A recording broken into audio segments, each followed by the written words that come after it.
Thanks, Sam, and thanks, Colin. And it was fantastic to meet your son as well. That was really special, and I really look back on that welcome to country that you did when we opened our new building, and that's something that will stick in my mind for a very long time. And I want to thank you for your support.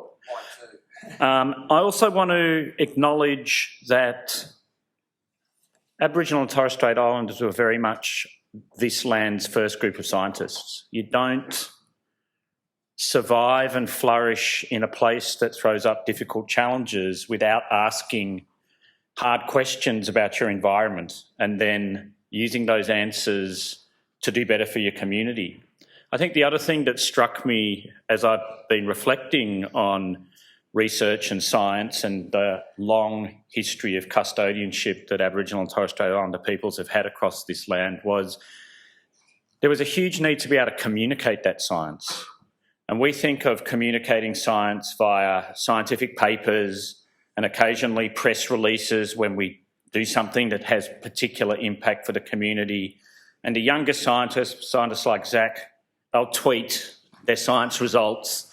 And these are all really good ways of communicating, but they're also pretty fleeting.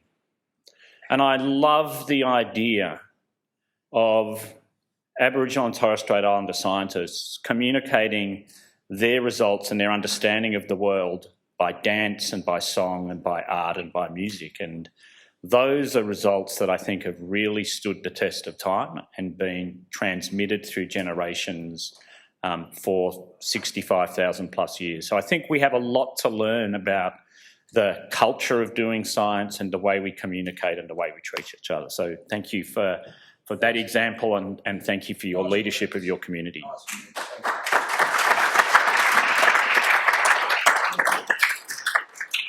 I'm sort of glad Carrie's not in the room because what it means is I can embarrass her a little bit.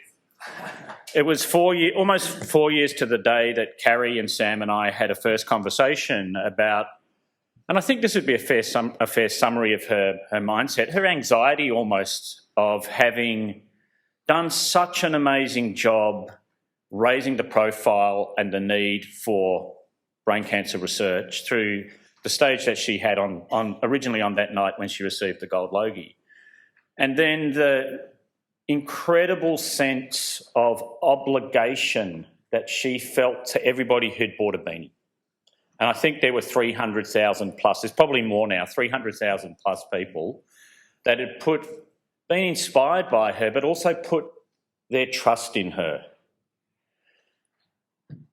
And as occurs when philanthropists have money, scientists get very excited. And she was being bombarded by lots of different applications from all around the country of really worthy projects and people that wanted support and deserved support. But the question that I think which was causing her anxiety was, how do I know this is going to have an impact? How, hand on heart, can I say we have a strategy to beat this insidious disease? And it was a real issue. And we had a conversation about the culture that I'd experienced growing up in this precinct, the mentors that I had.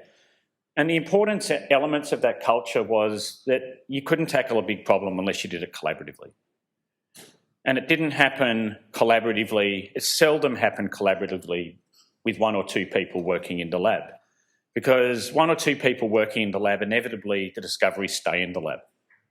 So you have to be engaging across a precinct.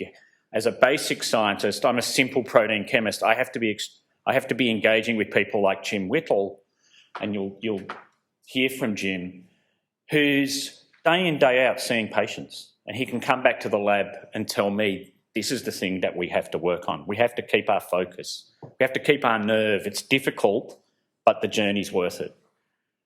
And if we do make a discovery that looks like it has impact, then that pathway to impact is through people like Jim and brain cancer surgeons and radiologists and the community. So Carrie, as we talked, I think Carrie kind of liked the idea that it would be possible to engage with an institution like WeHi that wouldn't hold the money tightly, wouldn't see that money as something good for our balance sheet, but would see it as money that was entrusted to us to bring together people from around the research community, across institutions, eventually across Australia, which is where we are now, and which is so exciting, to do something impactful. And the impact that we talked about really had two timeframes.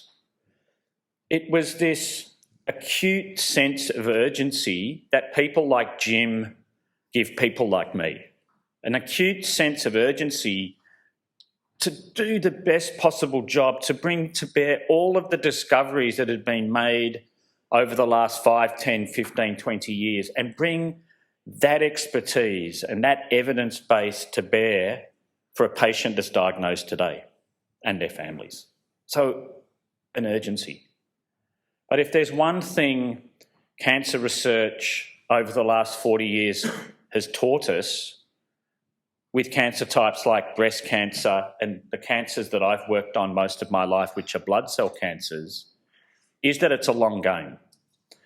And tomorrow we might make a breakthrough. We're doing our best to make the breakthrough that will take survival for adult glioblastoma from 4% to some number higher.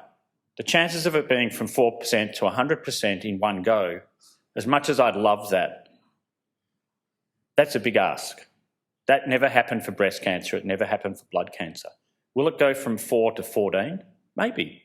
And then will the discovery in 2 years' time take it from 14 to 25? That's possible.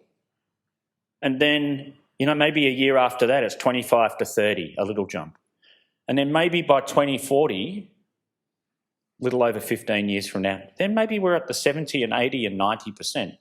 But it's come through long, hard yards of research that require support and the enthusiasm of people like you in the community. So there's really two crucial things that as consumers and family members and advocates for the brain cancer community that you do for us. The first is you improve the research you do by having conversations with us. And I want to acknowledge Sam, who's our consumer on our research advisory committee, for the work she's doing. We haven't got that committee right in the first 2 years. It's not perfect. None of these organisations are perfect on day one. And I've loved the challenge that you've set us to better engage with the community to refine our research questions and make sure we're communicating better. And if you're on the committee in 5 years' time, you will still be doing that because there's always better ways to do things. The second thing that you give us is moral support.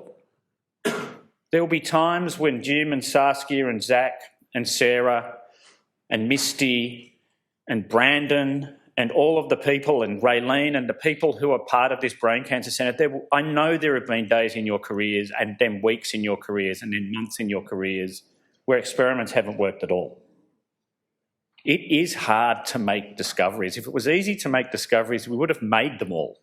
It's hard. And the fact that when we are at the low point of the roller coaster ride of science, feeling like we're a long, long way from the eureka moment, your enthusiasm and your appreciation for what our scientists are doing, young and old, is what gets us up the next hump towards the discovery.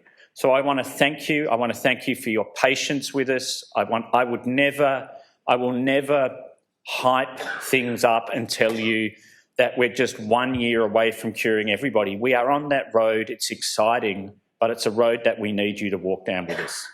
Thank you so much for your support. Thank you for your enthusiasm, and thank you for making what we do more effective and in the long term more impactful for the brain cancer community in Australia, but also internationally.